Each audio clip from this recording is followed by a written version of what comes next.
Welcome to legal guide 360 your complete legal compass में आप सभी व्यूअर्स का एक बार फिर स्वागत है। जैसा कि लास्ट लेक्चर में हमने सेक्शन 17 और 18 कवर की थी, जिसमें मैंने आपको बताया था कि एडमिशंस की डेफिनेशन क्या होती है और एडमिशंस किस किस के द्वारा स्वीकार है, पार्टी एजेंट, कौन कौन से जहां उनके राइट रिट्रैक्ट हो रहे हैं वहां वो दे सकते हैं एडमिशंस। ये सब हमने आपको सेक्शन 17 और 18 लास्ट लेक्चर में डिस्कस किया था। आज के लेक्चर में हम डिस्कस करेंगे उससे आगे की sections, that is section 19 and section 20 of Indian evidence act 1872। जैसा कि पीछे भी जो हम लेक्चर्स हमने जो किए हुए हैं, जो सेक्शन डिस्कस की हुई हैं, उन सब में मैं आपको भारतीय साक्ष्य अधिनियम में क्या नया है, क्या हटा दिया गया है, क्या ऐड किया गया है, वो सब सारी चीजें बताता हुआ चला रहा हूं। तो आज का लेक्चर भी मैं वैसे ही आपको बताऊंगा और कौन सा सेक्शंस प्री में ज्यादा इंपॉर्टेंट है, कौन सा नहीं है, कहां से क्वेश्चन ज्यादा बनते हैं, ये सब मैं आपको बताता रहा हूं। तो शुरू करते हैं आज का लेक्चर। सबसे पहले हम बात कर लेते हैं सेक्शन 19 की। तो भारतीय साक्ष्य अधिनियम की अगर हम बात करें तो भारतीय साक्ष्य अधिनियम के अंदर केवल और केवल जो सेक्शन 19 थी वो सेक्शन 17 हो गई है बस, और कुछ भी चेंज नहीं होगा। अब सेक्शन 19 इंडियन एविडेंस एक्ट भारतीय साक्ष्य अधिनियम की बात करें तो सेक्शन 17 को हम पढ़ेंगे। पहले मैं आपको इसकी डेफिनेशन समझाऊंगा, फिर इसकी इलस्ट्रेशन समझाऊंगा। आई होप आपको आज के बाद सेक्शन 19 में कोई प्रॉब्लम होने वाली नहीं है। तो देखते हैं सेक्शन 19। सेक्शन 19 बात करती है admissions by person, admissions by person whose position must be proved as against party to suit। ठीक है, तो ये बात कर रहा है उन व्यक्ति द्वारा स्वीकृतियां जिनकी स्थिति बाद की पक्षकारों के विरुद्ध साबित की जानी चाहिए।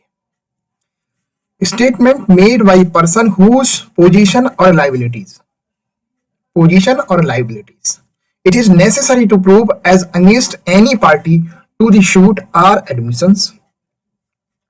तो सबसे पहले तो हम इसमें सबसे पहले मैं आपको ये समझाता हूं कि पोजीशन और लायबिलिटीज ये क्या होता है, कब कहेंगे कि ये व्यक्ति पोजीशन में है या इसकी लायबिलिटीज है। तो मैं आपको एक एग्जांपल बताता हूं। एक सपोज करो ये ए है, ये लैंडलॉर्ड है। इसने क्या करा, बी व्यक्ति को अपनी ये जो प्रॉपर्टी है, ये XYZ प्रॉपर्टी कोई भी है, इस प्रॉपर्टी के लिए जितने भी इसमें टेनेंट हैं उनसे रेंट वसूलने के लिए इसको अपॉइंट कर दिया। ठीक है, बी को ए ने अपॉइंट कर दिया। किसके जरिए? एक लेटर के जरिए इसको अथॉरिटी दे दी। अब इसको लेटर के जरिए अथॉरिटी दे दी तो ये किस कंडीशन में आ गया, किस पोजीशन में? ये इस पोजीशन में आ गया कि ये जो लैंड है पर्टिकुलर XYZ, इससे ये रेंट वसूल सकता है। किसके लिए? ए के लिए। तो ये किस पोजीशन में आ गया? रेंट वसूलने की पोजीशन। इसकी लायबिलिटी क्या है? इन सबसे रेंट वसूल करके कलेक्ट करके ए को देना, ये इसकी लायबिलिटीज हो गई। तो पोजीशन और लायबिलिटीज की बात तो ये हुई।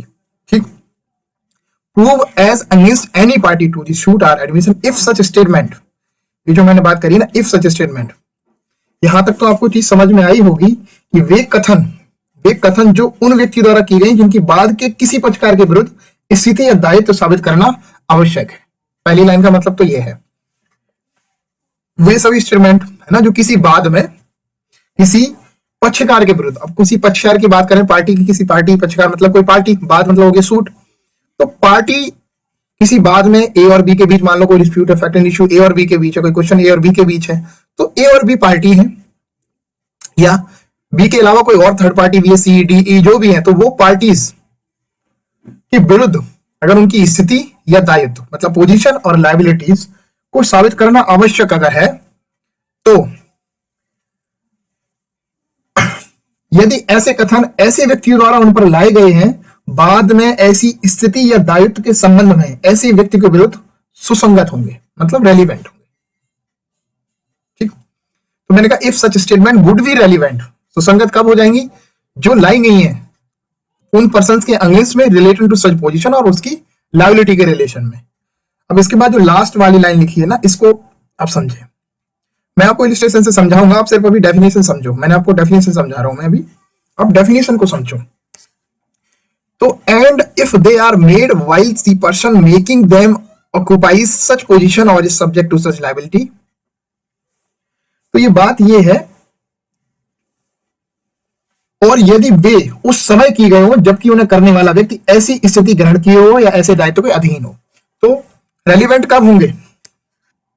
जो स्टेटमेंट्स हैं वो एडमिशंस कम बन जाएंगी, वो पर्टिकुलर अगेंस्ट पार्टी के। मैंने आपको यही चीज बताई है कि वे कथन जो उन व्यक्ति द्वारा किए गए जिनकी बाद के किसी पक्षकार के विरुद्ध स्थिति या दायित्व साबित करना आवश्यक है, वो एडमिशन हो जाएंगी। तो वो कब एडमिशन होंगी? If they are made while the person making them occupy such position और is subject to such liability. तो वो जो व्यक्ति,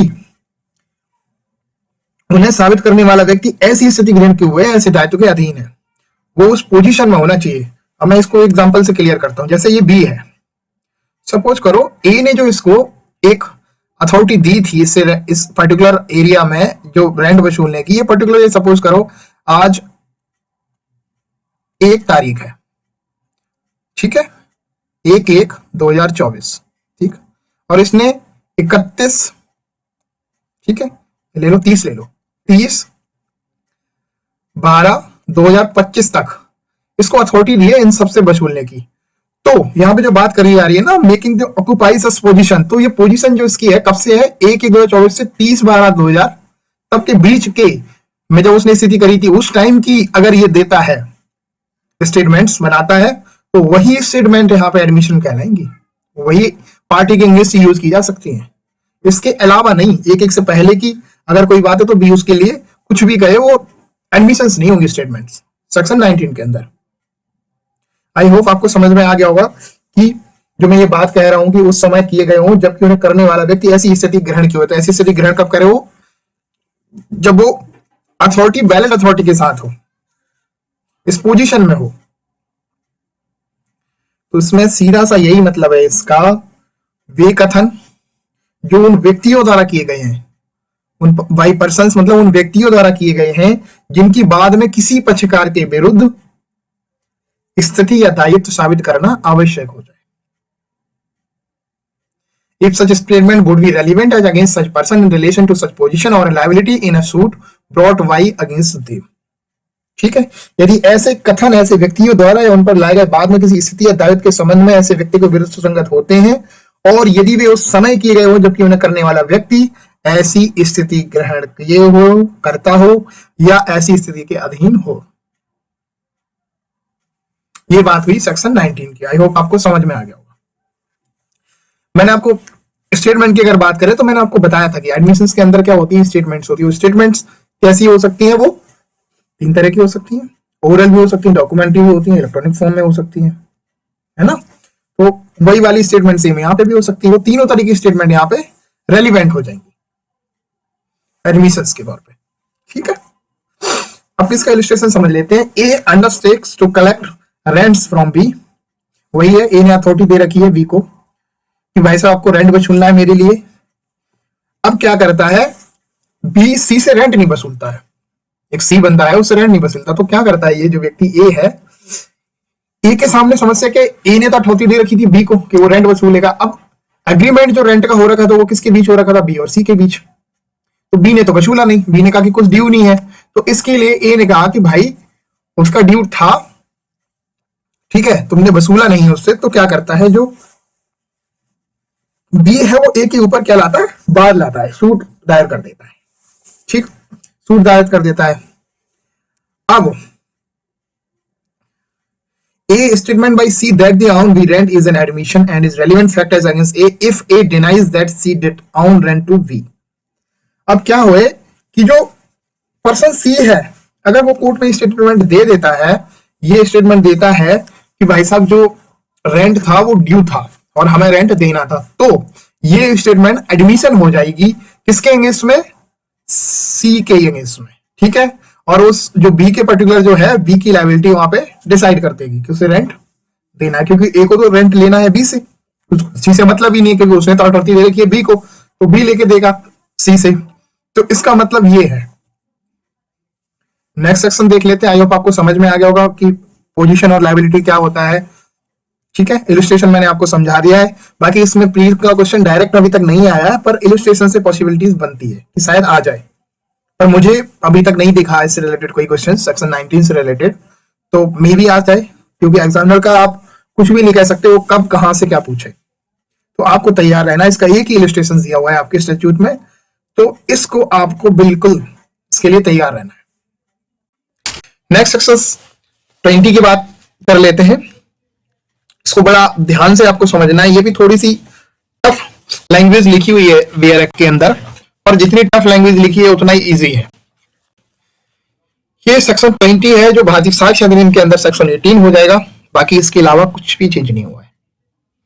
सेक्शन 20 बात करता है admissions by persons expressly referred to party. अब एक्सप्रेसली रेफर्ड, ये वर्ड सबसे पहले आप समझ लो कि क्या होता है। इसका मतलब होता है अव्यक्ति रूप से निर्दिष्ट, है ना। तो statement made by person to whom a party to the suit has expressly referred for information in reference to a matter in dispute or admissions। तो ये बात होगी कि वो कथन जो उन व्यक्तियों द्वारा, ठीक है, किए गए हैं जिनको बाद के किसी पक्षकार ने किसी विवादग्रस्त विषय के बारे में जानकारी के लिए अव्यक्त रूप से निर्दिष्ट किया है, वो एडमिशन हो जाएंगी। अब जैसे एक्सप्रेसली रेफर्ड क्या मतलब होता है कि जैसे ए और बी के बीच में कोई बात हो रही है, सपोज मैं आपको समझाता हूं, जैसे ए है और बी है। अब ए और बी के बीच में कोई बात हो रही, तो बी ए से कह रहा है कि यार ये बात सही है, तो ए ने ये बोल दिया कि ये फलाना व्यक्ति है एक्स वाई, इस बारे में आप इससे पूछ लो, इसको सारी चीजें इसके बारे में पता है। तो एक्चुअल में इसने एक्स को क्या करा, एक्सप्रेसली ए ने रिफर्ड कर दिया, ए ने बी के लिए एक्स को क्या कर दिया, एक्सप्रेसली रिफर्ड कर दिया, अव्यक्त रूप से निर्दिष्ट कर दिया इसको कि भाई साहब इसके बारे में आपको कुछ भी पूछना है, कोई भी जानकारी लेनी है, वो आप एक्स से ले लो, तो बी एक्स से पूछ लेगा। तो इसी को कहते हैं एक्सप्रेसली रिफर्ड। तो admissions by person expressly referred to by party to suit. तो अब जो ये एक्स की जो एक्स जो है, इसकी जो स्टेटमेंट होगी ना, वो एडमिशंस हो जाएंगी, वो रेलिवेंट हो जाएंगी, ठीक है। किसके अगेंस्ट, ए और बी दोनों के अगेंस्ट, और पार्टी है उनके अगेंस्ट भी, जो भी बात से रिलेटेड है, पार्टी टू दी सूट है, उसके अगेंस्ट या उसके फेवर, या तो ए बी के फेवर में हुआ, एक बी के अगेंस्ट में बोलेगा, या ए के फेवर में बोलेगा, बी ए के अगेंस्ट बोलेगा, तो वो सारी स्टेटमेंट एक्स की रेलिवेंट हो जाएंगी। अब एक्स की जगह सेम एस एक्सप्रेसली रेफर्ड, मान लो ए एक्स की जगह बाई को और एक को कर देता है कि ये बाई से इसके बारे में पूछ लेना, इसके बारे में एक्स से पूछना, इसके बारे में, तो बाई की स्टेटमेंट भी रेलिवेंट हो जाएंगी, एडमिशंस हो जाएंगी स्टेटमेंट उसकी, और एडमिशंस कहलाएंगी, ठीक है। तो इसका मतलब साफ इतना सा है, वो स्टेटमेंट्स, कथन जो उन व्यक्तियों द्वारा किए गए हैं जिनको बाद के किसी पक्षकार ने, किसी पक्षकार या तो ए ने इसको अपॉइंट करे और बी ने, या मान लो सपोज जैसे सेम किसी पक्षकार की बात कर रहे हैं, who party to suit has a person to enforcement, ठीक है। अब किसी पक्षकार की बात करें तो या तो ए ने किसी बात के लिए इसको बोला कि एक्स से पूछ लेना, सपोज करो बी कह रहा है ए को कि आप पूछ लेना बाई से, इसके बारे में सब पता है, या तो इसने अपॉइंट कराओ या इसने कराओ, एक्सप्रेसली रेफर्ड कराओ किसी को, ठीक है।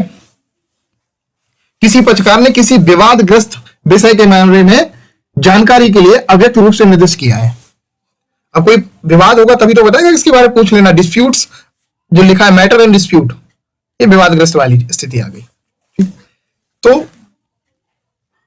वो स्टेटमेंट, एक सिंपल सा आप समझ लो, वो स्टेटमेंट जो उन व्यक्तियों द्वारा की गई हैं जिनको बाद की किसी पार्टी ने, ठीक है, बाद की या शूट की किसी पार्टी, शूट में किसी पार्टी ने क्या करा हो, उनको एक्सप्रेसली रेफर्ड करा हो, अव्यक्त रूप से निर्दिष्ट किया हो, इसलिए किसी मैटर एंड डिस्प्यूट्स की जानकारी के लिए, नॉलेज के लिए, उसकी विवादग्रस्त विषय के बारे में जानकारी के लिए एक्सप्रेसली रेफर्ड करा हो, ठीक है।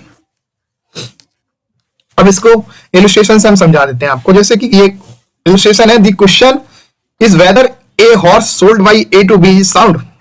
अब यह क्वेश्चन ये है कि ए ने बी को घोड़ा बेचा, तो क्या घोड़ा अच्छा है? ये बी ए से पूछता है कि क्या ये घोड़ा अच्छा है, ए ने बी को घोड़ा पूछा, तो बी ने ए से पूछ लिया, जैसे मैंने आपको उसे समझाया था, भाई ए जो है और बी, ए ने बी को घोड़ा पूछा, बी ए से पूछ रहा है कि ये घोड़ा अच्छा है, तो अब ए क्या करता है, एक्सप्रेसली रेफर कर देता है सी को, यहां पे जो मैंने आपको पहले समझाया था, और A says to B, A B से कहता है कि go and ask C, C knows all about it.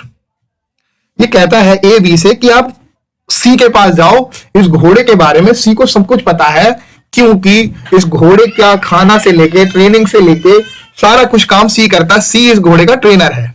आप ऐसे समझ लो, सी इस घोड़े का ट्रेनर रहा होगा, तभी ए ने कहा होगा। तो ए ने कहा बी से कि आप इसके बारे में सी से सारी जानकारी ले सकते हो, सी को इसके बारे में सब कुछ पता है। तो सी स्टेटमेंट इज एन एडमिशन। अब जो सी स्टेटमेंट अपनी देगा कोर्ट के अंदर उस घोड़े के बारे में, जो उसने इसको बी को बताई होंगी, वो स्टेटमेंट सारी एडमिशन हो जाएंगे। ये तो था इसका सेक्शन 20 का इलस्ट्रेशन। तो सेक्शन 20 के इलस्ट्रेशन से क्वेश्चंस पॉसिबिलिटी ज्यादा है बनने की। अभी तक मुझे नहीं मिला इससे रिलेटेड कोई क्वेश्चन प्रीवियस ईयर की, कि किसी प्रीवियस ईयर की उसमें एग्जाम में आया हो, किसी एग्जाम में मुझे नहीं मिला, मे बी आया हो, पर हाँ पॉसिबिलिटीज हैं कि इसके इलस्ट्रेशन से क्वेश्चन बन सकता है। वो कैसे भी आपको पूछ सकता है।